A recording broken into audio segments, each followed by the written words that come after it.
오늘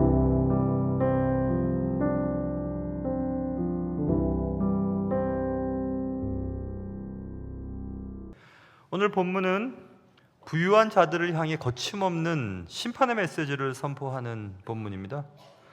오늘 본문은 당시 품꾼들을 학대하고 착취하던 악한 지주들을 염두에 둔 말씀이 틀림이 없습니다.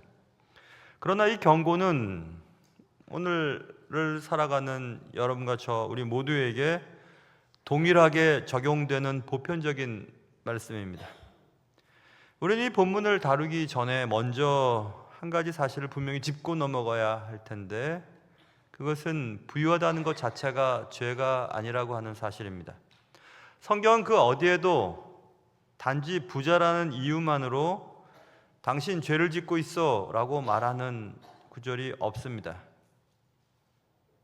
구약의 욥을 한번 생각해 본다면 욥은 당대 최고의 부자였습니다. 하나님께서 그의 재산을 거두어 가셨지만 그것은 그가 죄를 지었기 때문이 아니었습니다. 욥기 1장 1절에서 성경은 욥을 가리켜 온전하고 정직하여 하나님을 경외하며 악에서 떠난 자라고 분명히 기록하고 있습니다. 그리고 욥기의 마지막 장면을 보면 하나님께서 그의 재산을 전보다 2배 더 풍성하게 회복시켜 주시는 것을 보면 재물 자체가 죄가 아니라고 하는 사실을 우리는 잘 알게 됩니다. 그렇다면 야고보가 오늘 본문에서 이토록 절박하게 외치는 이유가 무엇일까요? 들으라 부한 자들아, 부자들아 잘 들어, 왜 이렇게 얘기하고 있을까요? 그것은 돈의 위험성 때문에 그렇습니다. 오늘 본문은 재물만을 위해 살고 이득을 위해 타인을 억압하고 하나님보다 돈을 더 의지하는 그 탐욕에 대한 경고의 말씀입니다. 하나님은 모든 것을 보고 계시고 돈을 지혜롭게 사용하지 못한 우리들의 실패도 반드시 보고 계셨다가 심판하실 것입니다. 오늘 본문을 통해 우리에게 주시는 2가지 명확한 경고의 말씀을 우리는 살펴볼 텐데, 그 말씀을 살펴본 이후에 우리는 재물에 대해서 어떻게 재물을 잘 다루어야 하는가에 대한 다짐을 하는 귀한 시간 될 수 있기를 주님의 이름으로 축원합니다. 자, 먼저 다뤄야 할 것은 1절부터 3절 전반절에 있는 내용을 살펴보면 돈은 우리를 속인다는 내용입니다.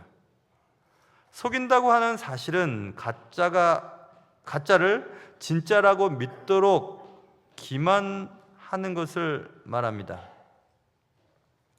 오늘 본문에 등장하는 부유한 지주들은 무서운 기만 속에 살고 있었습니다. 그것은 오늘 1절에 너희에게 임할 고생으로 말미암아 울고 통곡하라 라는 말씀과 3절 뒷부분 보면 말세에 재물을 쌓았도다 라는 말씀을 통해서 알 수 있는 다가올 심판에 대한 부분입니다.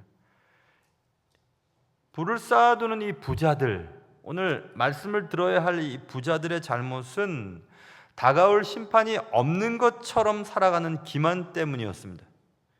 예수께서 결코 다시 오시지 않을 것이라고 믿고 이 땅의 삶이 전부라고 생각하는 자들, 이 땅의 삶이 영원할 것이라고 믿는 자들, 그것처럼 행동하는 자들을 향해 말씀하고 있습니다.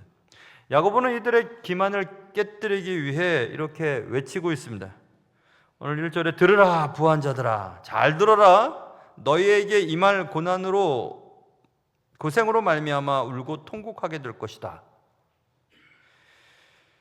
이들은 마땅히 다가올 심판에 대해서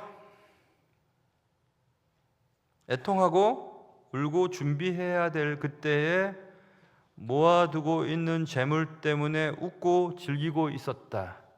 그래서 잘 들어라 부한 자들아 이렇게 얘기하고 있는 겁니다. 야고보는 물질적인 소유가 얼마나 일시적이고 허망한지 폭로하고 있습니다. 2절 보세요. 너희 재물은 썩었고 너희 옷은 좀 먹었고 너희 금과 은은 녹이 슬었다 이렇게 말씀하고 있습니다. 우리가 좋아하는 재물, 멋진 옷, 그리고 우리가 탐내는 금과 은이 다 사라진다. 당시의 옷과 귀금속은 부의 상징이었습니다. 하지만 야고보는 언젠가 좀들의 먹이가 될 옷을, 그리고 결국 아무 쓸모가 없게 될 재물을 그토록 왜 쌓아두는가에 대해 말씀하고 있습니다. 혹시 우리 자신도 물건을 쌓아두는 죄를 짓고 있지는 않은가 한번 생각해 보면 좋을 것 같습니다. 우리의 서랍장과 옷장과 거실에는 쓰지도 않은 물건들로 가득 차 있습니다. 예수님은 마태복음 6장에서 이렇게 말씀하셨죠. 너희를 위하여 보물을 땅에 쌓아두지 말라. 거기는 좀과 동록이 해하며 도둑이 구멍을 뚫고 도둑질하느니라. 오직 너희를 위하여 보물을 하늘에 쌓아두라. 죽을 때 돈을 가지고 갈 수 없다는 것은 우린 다 알고 있습니다. 그래, 돈은 이 땅에 살 동안만 필요한 거지 이런 정도로 끝나야 될 것이 아니고, 오늘 본문에 보면 3절 보세요. 3절 너희 금과 은은 녹이 슬었으니 이 녹이 너희에게 증거가 되며, 이렇게 말씀하고 있어요. 우리가 좋아하는 재물이나 멋진 옷, 또 모아두면 좋은 금과 은이 증거가 된답니다. 어떨 때? 심판 때. 이렇게 생각하면 됩니다. 우리가 쌓아둔 재물이 심판날에 증인석에 앉아서 증언을 하는 겁니다. 우리는 심판대에 서 있고 우리를 향해 재물들이 얘기합니다. 우리가 말입니다, 저 사람의 신이었습니다. 저 사람은 하나님을 예배하지 않았고 우리를 예배했습니다 라고 증언한다. 그걸 한번 생각해 보세요. 얼마나 두려운 일이 될까요? 우리가 쌓아두었던 재물, 또 멋진 옷과 금과 은이 심판대 앞에서 우리에게 증언하는 거예요. 저 사람이 말입니다, 우리를 신처럼 섬겼어요. 그래서 하나님을 뒤로 던져버렸죠. 이렇게 증언을 한다는 것입니다. 얼마나 두려운 일인지. 이렇게 돈은 우리를 속인다. 그것이 첫 번째 내용이고, 두 번째는 3절 하반절부터 5절까지 내용을 가만히 살펴보십시오. 재물이 불같이 너희 살을 먹으리라, 이렇게 써 있습니다. 불같이 너희 살을 먹으리라. 돈을 신으로 여길 때 그 돈은 우리를 파멸시키는 불씨가 될 수 있다, 이 얘기입니다. 구체적으로 돈을 쌓기 위해, 돈을 모으기 위해 이 부자들이 어떻게 행동했는지 보세요. 보라, 4절 너희 밭에서 추수한 품꾼에게 주지 아니한 삭시 소리를 지르고 있다. 그 추수한 자의 우는 소리가 만군의 주의 귀에 들렸다. 본문의 부한자들은 탐욕에 눈이 어두워 품꾼들의 삭슬 가로챘다. 당대의 일용직 노동자들은 하루 벌어 하루를 사는 자들이었습니다. 그래서 예수님께 우리에게 기도를 가르쳐 주십시오 라고 제자들이 요청했을 때 예수님께서는 주의 기도문을 가르쳐 주시면서 오늘 우리에게 일용할 양식을 주시옵고 라고 말씀하시면서 그날 벌지 않으면 그날 굶어야 하는 자들이 많다는 것을 알려주었습니다. 구약 신명기 24장에서 품꾼들의 삭슬 당일에 주지 않고 해진 후까지 미룬다면 그것은 죄라고 분명히 쓰여 있습니다. 부자들은 품삯을 속여서 빼앗고 그들을 아프게 했습니다. 그러자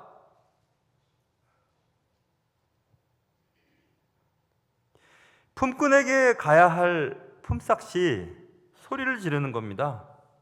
왜 우리가 여기 있는지 모르겠습니다. 저들한테 가서 저들의 삶을 연장시켜야 될 내가 여기 왜 있는지 모르겠습니다 하고 소리를 지르기 시작했어요.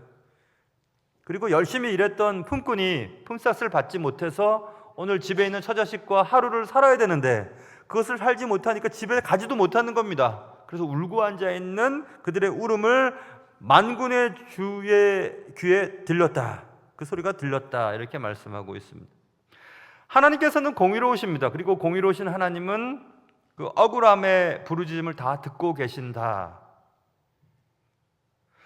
부자들은 품꾼들을 정죄하고 죽음으로 몰고 가면서도 자신들은 안전할 것이라고 믿었습니다. 야고보는 그런 부자들의 재물의 축척에 대해 재미난 비유를 듭니다. 그것은 5절 보세요. 너희가 땅에서 사치하고 방종하여 살육의 날에 너희 마음을 살찌게 하였도다. 이 말씀은 무슨 뜻이냐 하면, 목장에 가보면 소나 돼지들이 들판에 누워서 그저 평화롭게 먹고 또 먹고 또 먹고, 물론 싸기도 합니다. 자고 먹고 싸고 먹고 자고 쌉니다. 그럼 우리는 참 행복해 보입니다. 야, 쟤들은 일도 안 하면서 먹고 자고 싸고 먹고 자고 싸고 너무 좋겠다. 그리고 그들도 생각합니다. 야, 우린 너무 좋다. 우린 가만히 있어도 먹을 것 주고 잠잘 때 실컷 자고, 얼마나 좋은지 몰라. 그런데 그 가축들이 모르는 사실이 하나 있었습니다. 그것은 그들에게 맛있는 사료를 주고 그들을 살을 찌게 만든 것은 그들을 먹기 위한 것이었습니다. 결국 그들의 살이 찐 것은 먹히기 위해 그들이 먹고 있다는 사실을 모르고 있다는 사실이었습니다. 그 사치스럽고 배부른 삶은 결국 자신들을 살육의 날, 심판의 날, 어떠한 상황에 빠질지를 모른 채 살아가고 있는 부자에 대해서 야고보가 얘기하는 겁니다. 재물을 신으로 모신 인생은 이와 같습니다. 자기가 지금 파멸로 가고 있다는 사실을 모른 채 살을 디룩디룩 찌우고 있는 가축처럼 재물을 모으고 멋진 옷으로 치장을 하고 금과 은을 모으고 있습니다. 이렇게 돈은 우리를 파멸시킬 수 있다라는 것을 알려주고 있습니다. 이 엄중한 경고는 먼 옛날 다른 나라에 사는 부자들의 이야기가 아닙니다. 우리는 오늘 이 주일날 이 말씀을 들으면서 이 경고의 말씀 앞에 반응을 해야 합니다. 이 말씀 앞에 우리는 세 가지 결단을 하면 좋을 것 같은데, 첫 번째 결단은 이런 겁니다. 우리가 지혜로워야 되겠구나. 우리의 인생은 지난주에 살펴본 것처럼 4장 14절에 너희 생명이 뭐냐? 너희는 잠깐 보이다가 없어지는 안개 아니냐? 이렇게 말씀하고 있습니다. 우리의 인생은 영원하지 않습니다. 우리의 삶은 영원하질 못합니다. 길게 살게 되었지만 계속 살 수는 없습니다. 잠깐 보이다가 없어지는 안개와 같습니다. 한 가닥 연기 같습니다. 인생이 그렇고 그 인생의 행복을 가져다 줄 것처럼 여기는 돈도 마찬가지입니다. 왔다가 갑니다. 솔로몬은 잠언 23장 5절에서 그 재물에 대한 명쾌한 관찰을 하고 있는데, 잠언 23장 5절에서 이렇게 얘기합니다. 네가 어째서 허무한 것에 주목하냐? 허무한 것이 무엇인지 들어보세요. 정령히 재물은 스스로 날개를 내어 하늘을 나는 독수리처럼 날아가리라. 허무한 것은 재물을 말하는 것이고, 그 재물은 날개를 단 독수리가 금방 있다가 사라지는 것처럼 날아가는 것이라 이렇게 말하고 있습니다. 그런데 우리는 허무한 재물, 금방 날아가 버릴 재물에 소망을 둡니다. 영원히 살 것처럼 그것을 모으며 삽니다. 그래서 우리는 지혜로워야 합니다. 정말 영원한 것은 무엇일까? 영원한 것은 구원을 주시는 예수 그리스도 하나님밖에 없습니다. 영원한 삶을 주시는 그분밖에 없습니다. 그러니 우리는 영원한 예수 그리스도를 바라보고 예수 그리스도께 소망을 두고 영원한 것을 향해 나아가야 합니다. 그게 지혜롭게 행하자라는 말씀이고, 두 번째 우리가 생각해야 될 내용은 이렇게 나눠놓으면 좋을 것 같아요. 나에 대해서와 타인에 대해서 이렇게 두 개로 나눠놓고 생각해 보세요. 일단 나에 대해서는 재물에 대해서 자족하는 마음을 가져야 되겠다.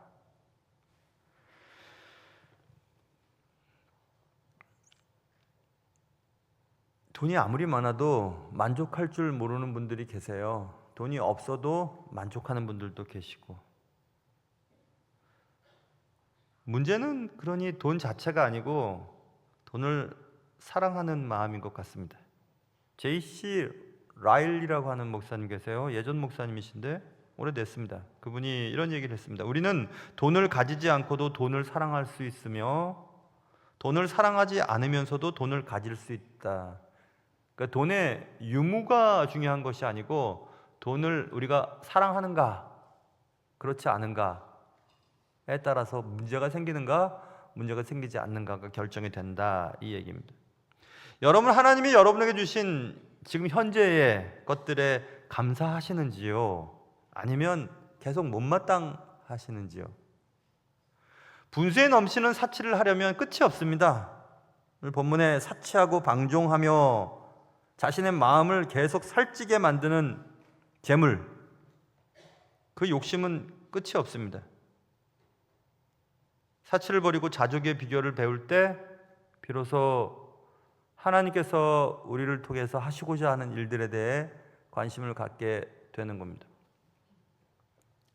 지난주 설교를 하면서 여기저기 선교단체에서 요청하는 분들이 많다, 그런 얘기를 했고, 또 생리대를 제때 갈지 못한 선교단체의 그 요청에 대한 이야기를 제가 드렸잖아요.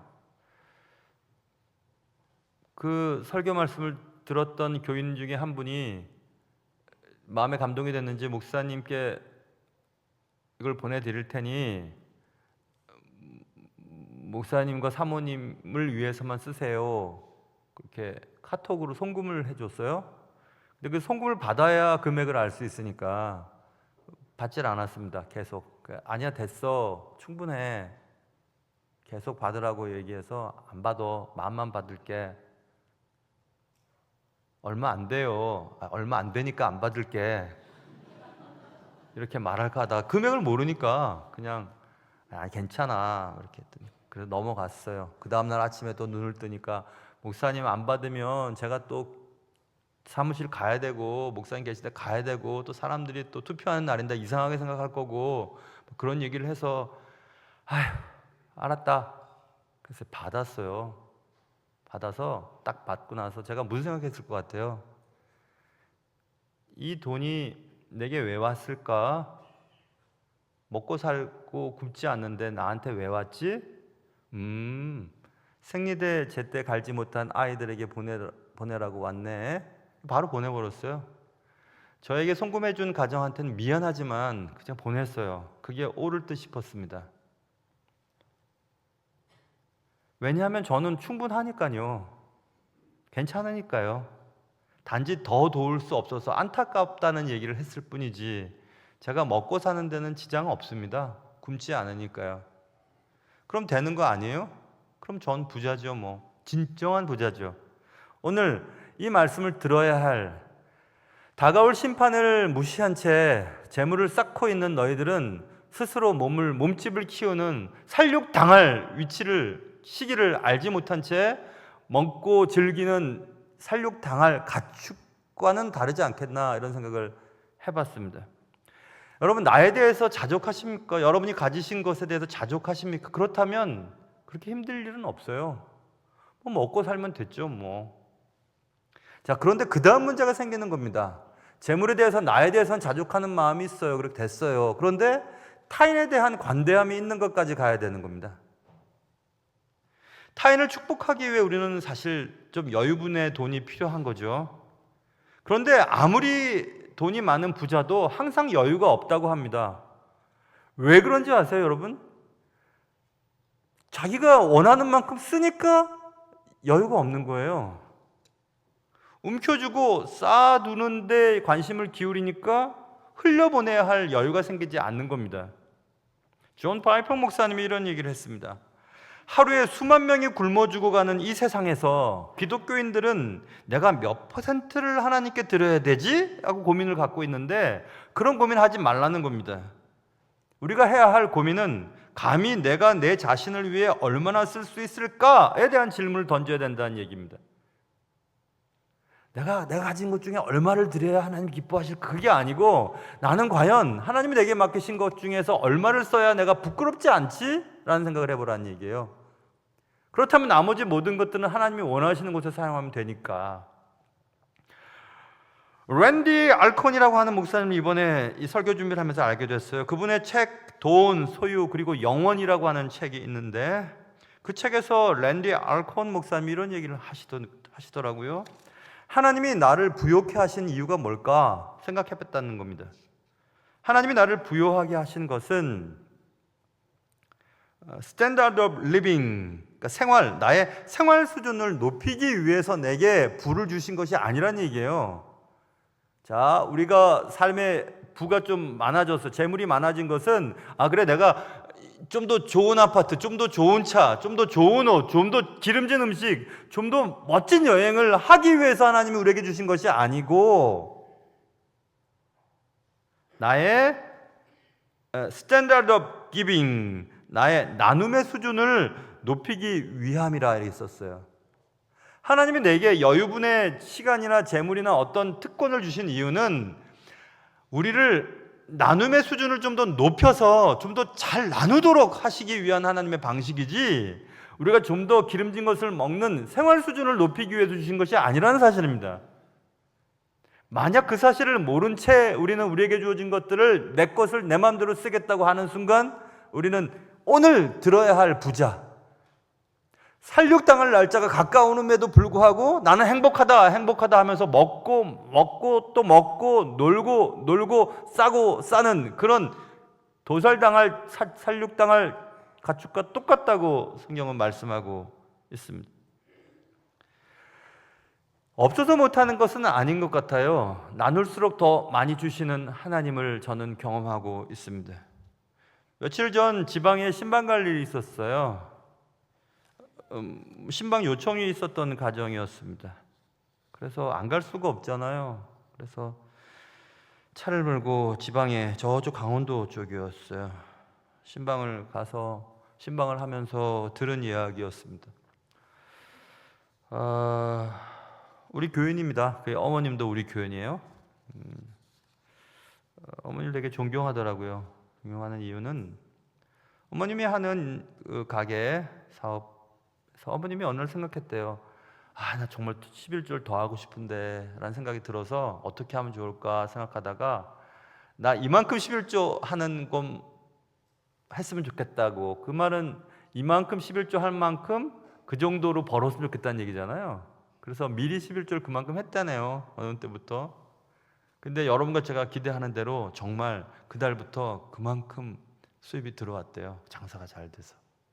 그래서 제가 생각했습니다. 아직도 하나님은 일하고 계시는구나. 맞아.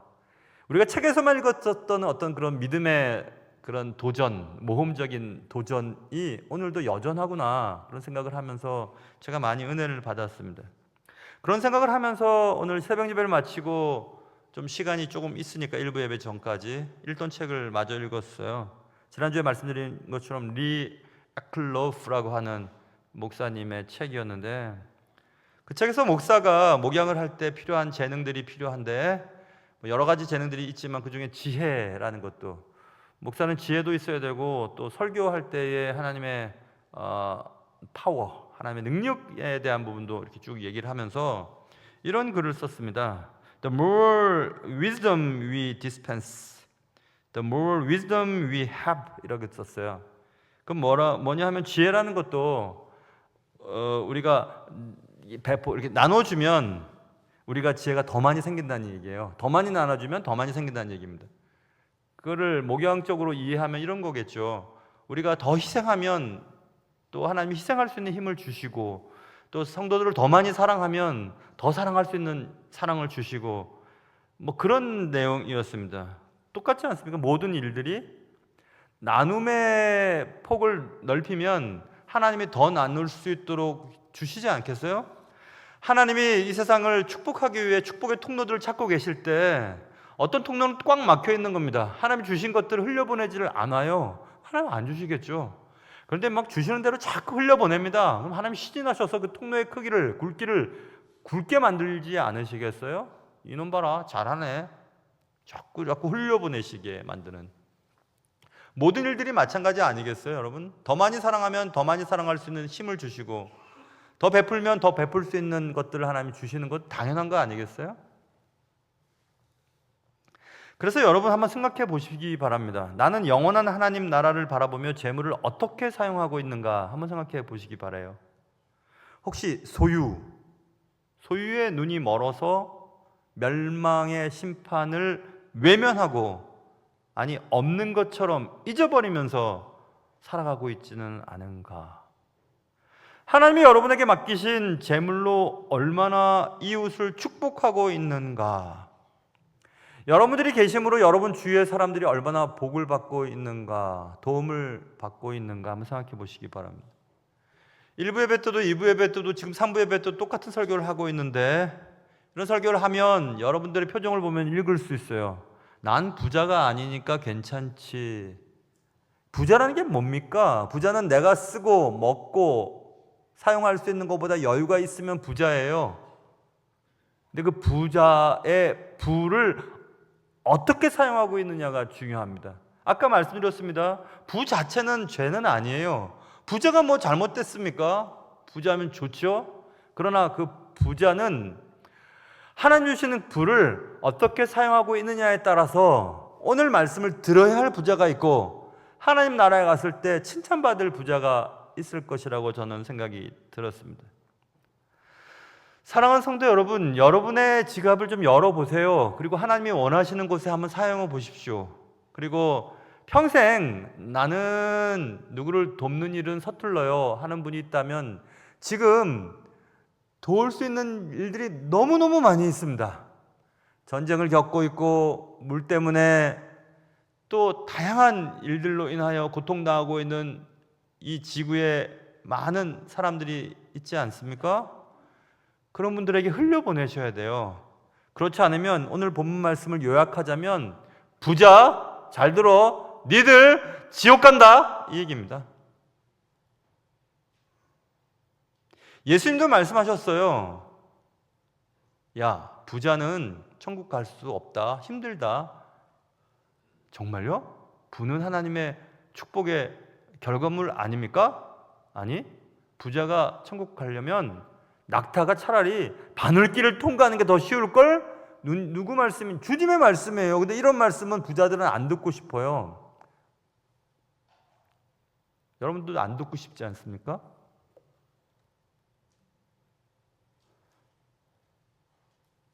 그런데 하나님이 하신 말씀이에요. 인생은 금방인 것 같아요. 금방. 무슨 일이 생길 수도 모르겠고, 어떤 일이 우리에게 주어질지도 모릅니다. 그리고 우리는 주님이 부르시면 그냥 가야 되는 겁니다. 심판대 앞에 서야 되는데, 그때 주님 말씀하시겠죠. 너 얼마나 예배 많이 드렸냐? 얼마나 무슨 직분을 가졌냐? 그런 거 물어보실까요? 저 같으면 목사로서 너는 얼마나 많은 성도들을 목양했냐? 얼마나 큰 교회 다니면냐? 그런 거 물어보시겠습니까? 하나도 안 물어보실 것 같아요. 주님이 물어보실 것은 넌 그리스도인답게 살았냐? 그런 거 안 물어보시겠어요? 네게 맡겨준 시간과 너에게 맡겨준 재물과 너에게 맡겨준 특권을 가지고 하나님의 나라 확장을 위해서 뭘 했냐? 뭐 이런 거 물어보시지 않으시겠어요? 참된 부요는 그리스도 안에 있을 때만 가능한 것 같습니다. 우리가 가난하든 부자든 상관없이 남을 돕고 하나님이 내게 주신 것을 무엇을 위해 사용하는가에 따라서 우리는 참된 부유함을 누릴 수 있습니다. 그래서 오늘 성경은 여러분과 저에게 다시 말합니다. 들으라 부한 자들아, 이렇게 말입니다. 여러분과 저희가 오늘 이 말씀을 듣고 어떤 결정, 또 삶의 태도가 조금씩 달라질 수 있는 계기가 되었으면 좋겠습니다. 하나님의 은혜가 여러분과 저에게 있기를 바랍니다. 기도하겠습니다. 하나님 아버지, 거침없는 심판의 메시지, 너 들어, 듣기 싫어도 들어야 된다. 부유한 자들아, 너희들이 좋아하는 사치스러운 옷, 멋진 옷, 그리고 모으기를 좋아하는 귀금속, 그리고 쌓아두기를 좋아하는 재물들, 그것이 신처럼 너의 삶의 목적이 되거나 그것이 있음으로 자랑을 하거나 그것이 없으므로 귀가 죽는 일들을 하지 마라. 네게 맡겨진 것으로 다른 사람을 돕고 누군가를 행복하게 해주며 또 너에게 보여준 너를 통해 이루고 싶어하는 일들의 것들을 마음껏 사용하렴. 이런 말씀을 듣고 오늘 우리의 삶의 자세가 달라지며 우리의 삶의 목적이 달라지며 또 재물이나 시간이나 특권이나 내게 주어진 것들에 대한 소유권이 누군가에게 있는지, 누구에게 있는지 깨닫는 우리들 되게 하시고 그리하여서 그리스도 안에서의 참된 부유함을 누리는 우리들 되게 도와주시옵소서. 귀하신 예수님의 이름으로 기도합니다.